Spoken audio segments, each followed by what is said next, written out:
All right, boys and girls, different format this week. No live product, but I am going to give you the recap. Live and direct. Well, more said like on live and direct.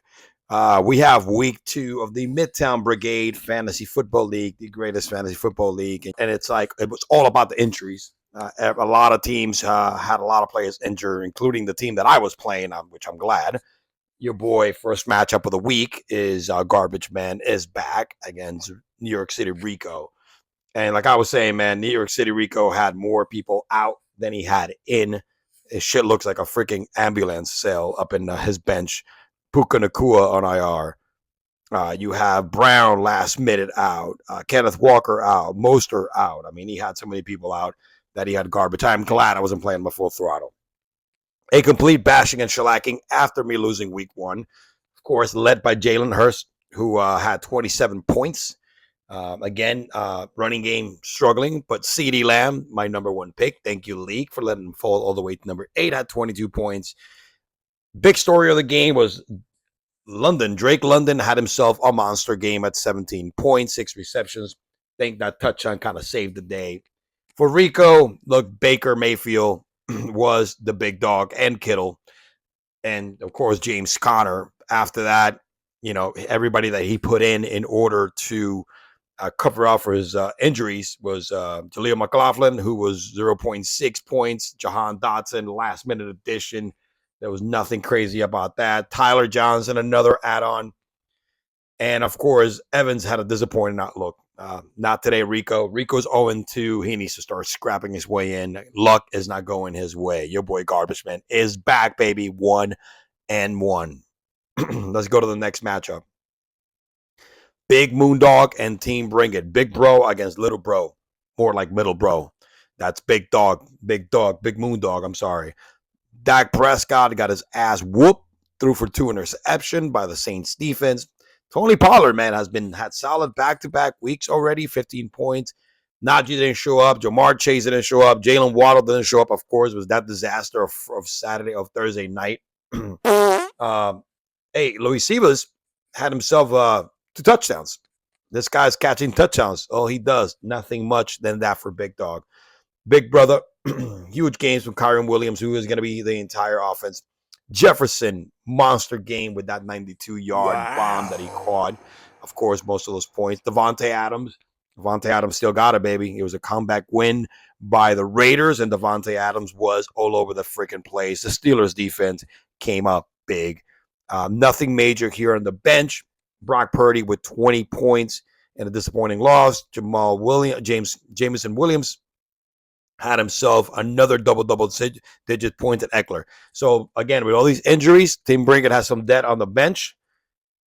In regards to Big Moondog, he is a dead dog on water. They're eating the pets. The cats and the dogs. They're eating the pets. All right, Maximus against Vicious, the running back stash squad. I mean, massive treasure trove of running backs that Maximus came out huge again. Mason, 18 points. All right, Mixon went out hurt, but it doesn't matter. He didn't need him. He still won by 13 points. Bijan had a good Monday night game, 16 points. Still hasn't scored a touchdown yet, but that Texans D was huge. All right, on the bench, this man still has Josh Jacobs, RB1. All right, Bladen Allen, who is the handcuff to Breece Hall, I'm sorry, had himself a monster game of 19 points. Even the backups score. Even the backup running back score for Maximus, who had a monster game. For Vicious, the returning champ, all right, defending champ. Poor guy, man, he's 0-2.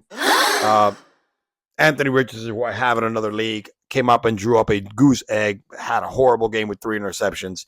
That could have been the difference of the game right there if he had the same type of game that Anthony Richardson had week 1, we would have singing a different story here, a different song. Breece Hall, huge game. James Cook, huge game. It was very promising as James Cook started out the week great, but then after that, it was all squadouche. All right, squadouche for him. DJ Moore hasn't been able to find his pace. Great game by the Jets defense, but Xavier Worthy came down from that first week rise. Pittman hasn't been able to see dick, all right, because he hasn't been able to do anything for the next couple of weeks. I think that's going to start, that connection between Richardson and Pittman is going to start, hyping up a little bit as the week goes along. On the bench, Calvin Ridley, huge game, and so did Devin Singletary. All right. Rashid Shaheed had himself another monster game. He had a lot of points left on the bench. One substitution would have given him the win. But you know, it's fantasy football, man. People live and die by the bench. Next matchup, the Mad Beast against Team Broadway. Team Broadway on a 2-0 resurgence here now in the season. Slapped around the Mad Beast, more like the Little Beast, because he didn't do shit. Apart from Zay Flowers and A-Chain, that's it. There was nobody showed up. Madison had a touchdown, 1 yard rushing. Stephon Diggs, again, it's going to be a carousel of wide receivers when it comes to the Texans. Brandon Ayuk hasn't done anything signing that money. Parkinson's, who I thought was going to have the type of game, did not do jack. On regards to Broadway, again, had a so-so game. Debo's going to be hurt. Going to be out for a couple of weeks. Had a good game on 19 points. Bowers of rookies had himself a hell of a game. Godwin is hot like a house of fire, back-to-back 20-plus point games. He's on fire, ladies and gentlemen. Again, going back to this team, nothing much to see here. Darnell Mooney had himself a Monday night. Had a great game here. Marvin Harrison Jr. on the bench was a story of the game. All right, Aaron Rodgers on the bench, a story of the game.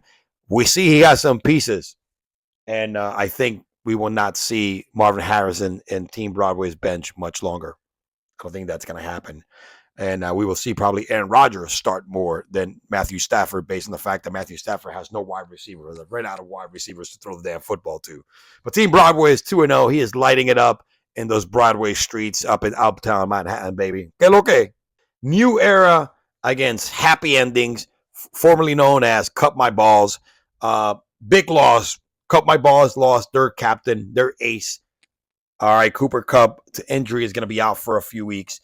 But monster game by Kyler Murray, who finally settled things with Marvin Harrison and now they're boys. 40 points, big performance. Derrick Henry, 2 touchdowns in 2 weeks in a row. Again, he has really some deep running back room here with Jonathan Taylor as well, who hasn't scored a touchdown this week, but had himself 103 rushing yards.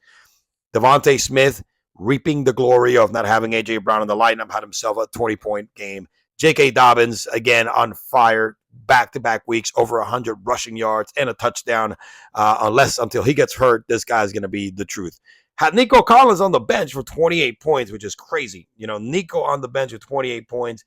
Again, he has a lot of debt, which we're going to see Nico Collins, gracing that starting lineup, all right, pretty much, because Cooper Kupp is going to be gone. So Cooper Kupp is gone, but Nico is a reputable backup who is a starter and a star in his own world. For New Era, he's 0-2. Not much to see here. I mean, when you have 4.1 points from Cooper, Tank Dell had 2 points, almost 3. You got Andrews and the double tight end connecting for another subpart week. Just 10 points combined is not going to cut it. He needs to drop one of those tight ends or trade them to me for a second rounder or a fifth rounder. Anyway, Happy Endings right now should look forward to trading for Deshaun Watson to make this team a true rub and tug. And the last game of the week, all right, the last but not least, we have Jared Goff, all right, South Florida Spanish Ninja, who was the top scoring team of the week, and of course, the GOAT of the week, shellacking Galamad on Wednesday, 180-115. I mean, everybody was putting up points like it was $1 bills in a strip club. 48 points for Kamara, monster game, 4 total touchdowns. Brian Robertson made the fucking Giants their bitch, I'm sorry. Amon St. Brown is back with 23 points. Malik Neighbors is the truth. Had himself a monster game. Then he could have not started a wide receiver, a tight end in this game, and it wouldn't matter. He still would have won by like 60 points.